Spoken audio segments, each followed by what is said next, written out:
Viral emak-emak ngaku janda saat suami merantau, jadi sasaran amukan warga. Seorang ibu rumah tangga, IRT, di Kalumpang, Desa Bontosunggu, Kecamatan Tamalatea, Kabupaten Jeneponto, Sulawesi Selatan, Sulsel, menjadi sasaran bullying dari pihak keluarga suaminya.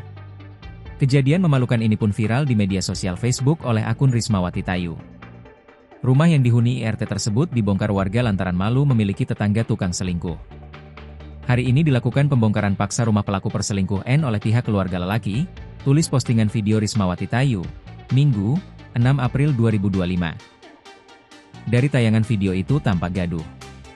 Rismawati menjelaskan, IRT tersebut mengaku janda saat sang suami pergi merantau. Sontak postingan Rismawati mendapat beragam reaksi warganet. Tak sedikit yang mengecam namun ada pula yang menyenangkan pembongkaran rumah tersebut. Kapolsek Tamalatea, Ibtu Suwardi yang dikonfirmasi membenarkan pembongkaran rumah tersebut. Namun kata dia, hanya sebagian kecil yang sempat dibongkar oleh pihak keluarga suami sah. Ia memaparkan, kegaduhan yang terjadi sebab sang istri yang sebelumnya diduga selingkuh dan pergi bersama laki-laki lain muncul tiba-tiba karena rujuk.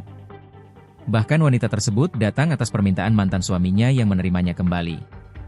Namun, kedatangannya mendapat penolakan keluarga mantan suami dan para tetangga.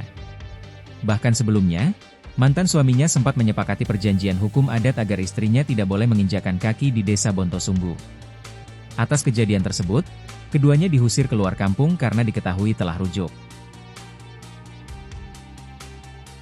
Download Tribun X sekarang, menghadirkan lokal menjadi Indonesia.